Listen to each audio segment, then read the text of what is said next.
Looks like I have a few targets right here, 79, 80. Start with this one.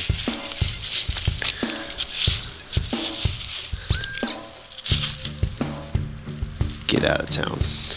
What is that? Okay, well, I guess we should check the other target.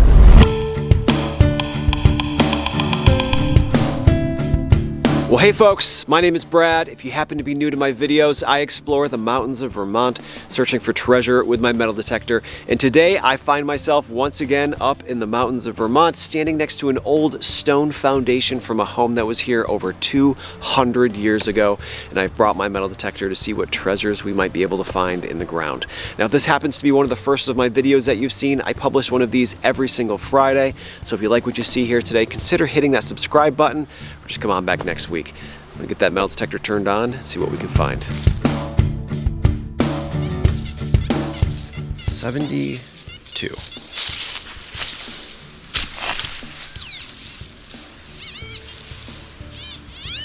Well, I got my first old thing.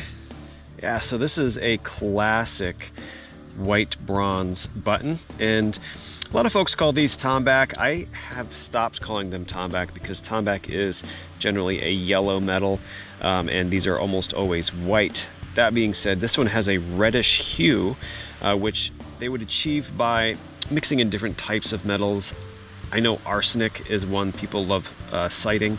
I'm not sure if arsenic made them red or what made them red, but we can see that this is an old white bronze button with a red tinge, and this big puddle of solder in here in the center is a great indication that this is from the late 1700s. Exactly what we were hoping to find here today. Well, we've actually got a nice high tone right here. Solid 92.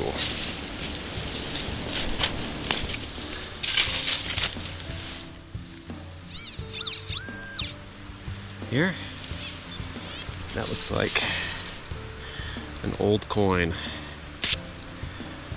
Heck yeah.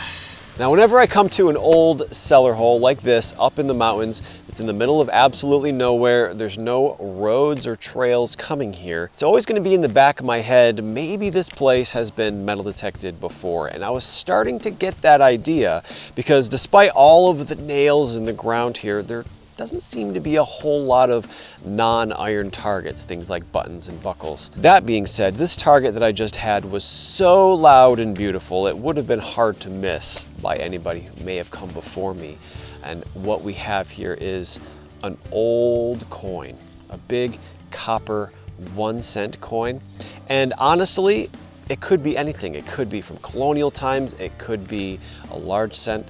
As we get it cleaned off a little bit here with some water, we can see that it is covered with verdigris, this green crust. And despite maybe some chemicals, one of the best ways to get this off is to just scrape it off. You can see that there's a layer of oxidation and corrosion which is flaking off, and it appears to reveal that this is in fact a United States large cent. And on the front side we have a left-facing bust, and I believe I can just make out the date, 1818.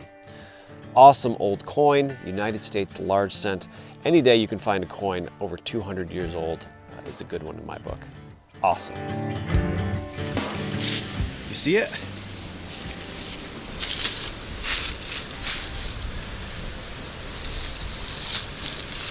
Cool. So it is November.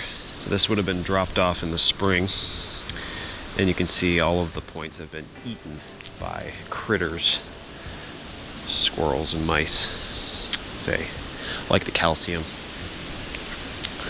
That's pretty neat. I think we might take that. You can see little chew marks right there. It's neat. And the other one's probably around here somewhere. Oftentimes they fall off together. All right, this is a nice sounding 85.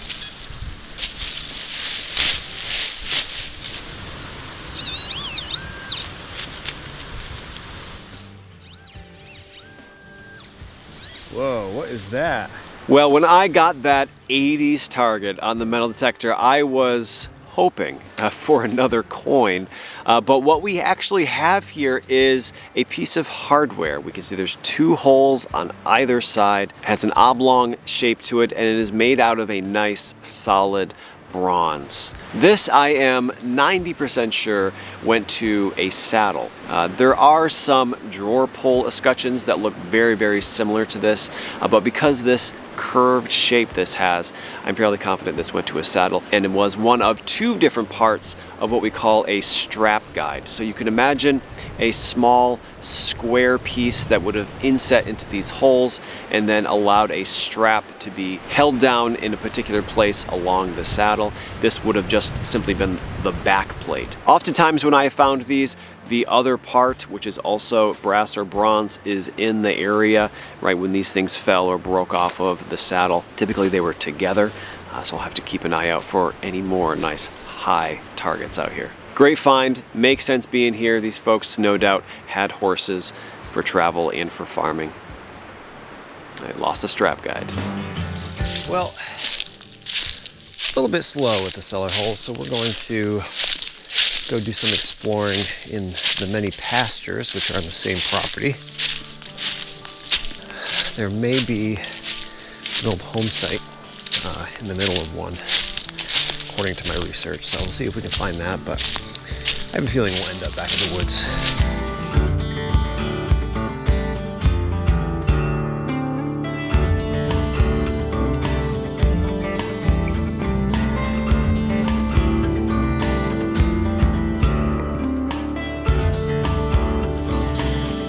It appears we have a dump of some kind here.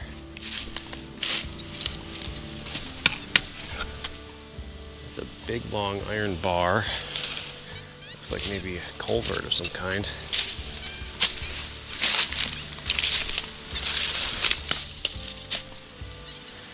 What do you suppose that is?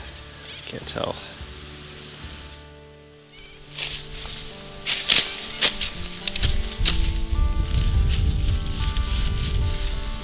Ooh.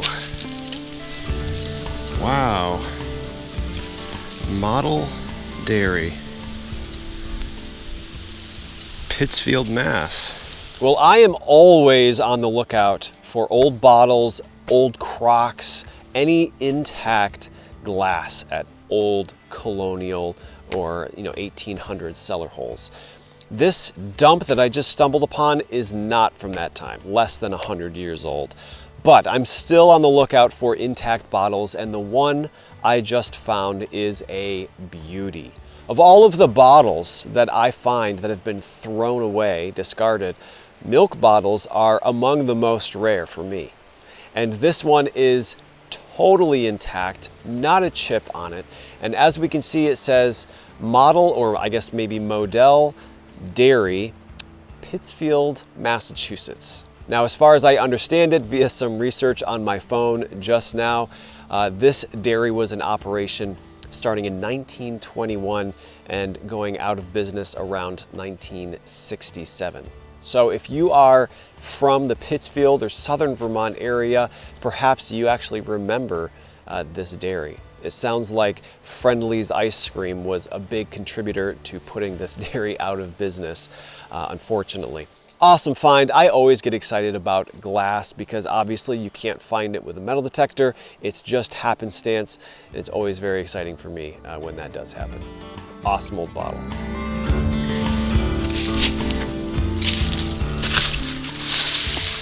It's a shovel.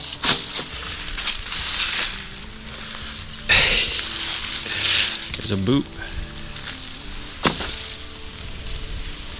Yeah, it seems like there's quite a bit of modern things in here, like a tire, but there's some old stuff too. This is an awesome find.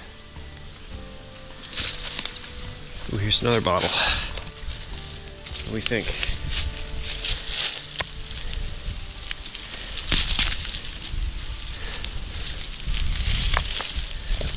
Oh, I think it's broken. That's a jar.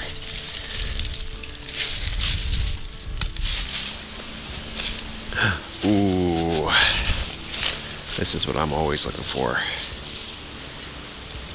Bottom of a crock.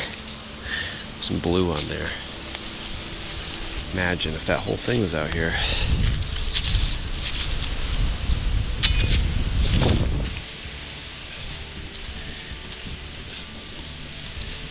Oh, geez. Saddle tack. I don't know what part of the harness this is, but all of these little rivets and rings and buckles. This is the stuff we're always finding metal detecting old places. Those rivets always sound like coins. Yeah, there's an old iron buckle.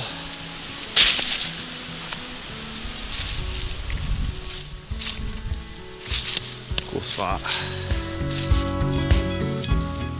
This is 82.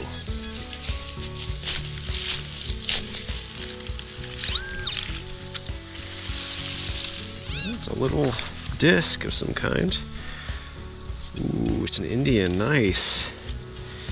Looks like it's in beautiful condition too. 1887. Incredible. It's pretty hit or miss whether copper coins come out of the ground looking legible. In the rare case like this one, which is pretty nice.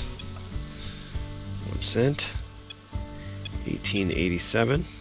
You can even see the Liberty on her headdress.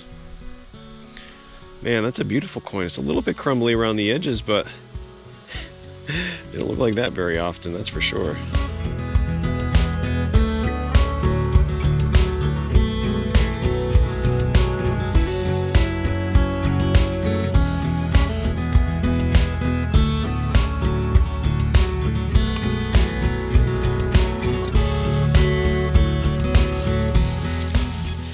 Right here, I have a beautiful loud 89.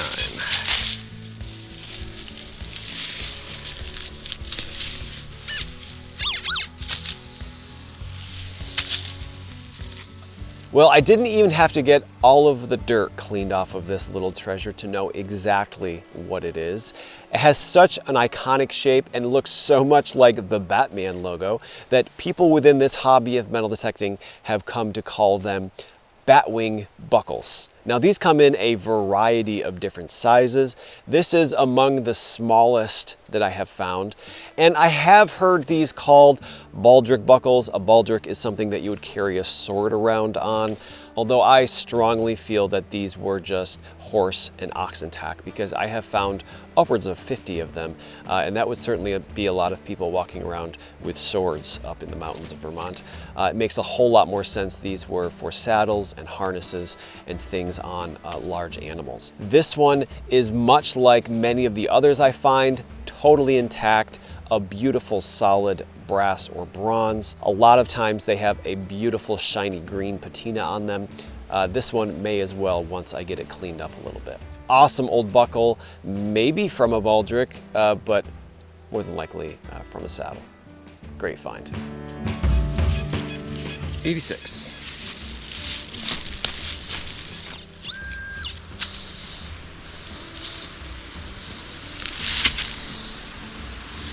Thought for sure that was going to be a nail. It's an old coin, it looks like. Copper coin. See the green. Well, I gave it a little rub. It looks like 1919 wheat cent. And we were looking for something maybe 100 years older than that, but I'm not complaining.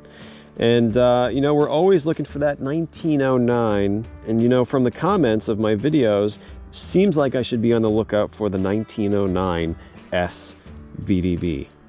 I couldn't tell you how many comments I got about that in the last 1909 penny I found. But unfortunately, most of these copper cents that we're finding in the ground, you'll never be able to read that little VDB or the S in many cases. This one, not bad condition, but not a display piece either, unfortunately. Really loud. 84. Sounds shallow. This? That's interesting.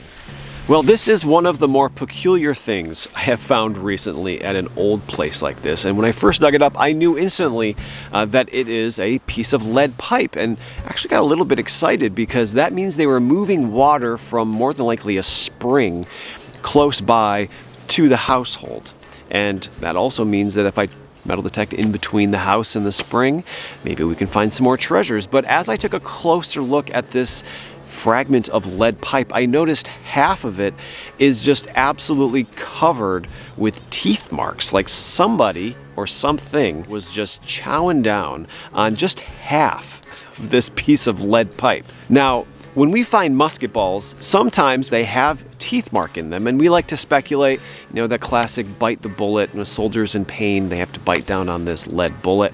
But in fact, lead, when it has this white coating, is sweet to the taste, and animals will oftentimes chew on old musket balls like pigs or deer. That being said, it certainly looks like somebody was just holding on to this one side with no teeth marks in it, and the other side is just covered with them. Now, maybe it was sticking out of the ground this way, and some animal stumbled upon it and started chewing on it. I don't know. Let me know what you think. Was somebody hanging on to this side here and chewing on this lead pipe on the other side? I don't know. Certainly what it looks like. Let me know what you think. I think we have a few targets right here. 79, 80. Start with this one.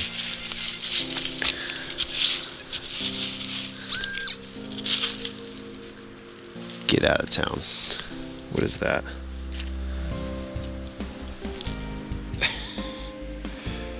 Okay, well, I guess we should check the other target. Oh, there's no other target. That was it.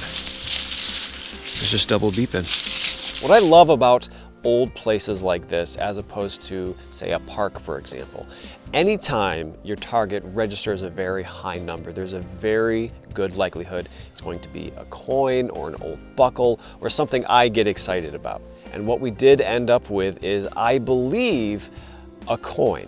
Now, we can very clearly see that there is a hole in it, and that is not uncommon for old coins from the 7 and early 1800s. The folklore that I have heard is that folks would wear their coins on strings. That being said, not all of the coins we find have holes in them, so it's possible that somebody was wearing this as a piece of jewelry. In any case, as we get it cleaned off here, I do not believe we are going to be able to get an identification on it. I don't see any design whatsoever. It is very, very smooth. I can feel just how thin it is in my hand, but I do believe it is an old coin. And if it wasn't just worn on a string as spending money, maybe it's a coin that had some significance to somebody, whether that be the date or maybe even the country of origin, if it isn't from the United States. But for now, we're just gonna say it's an old, maybe 1700s copper coin that somebody was wearing on a string.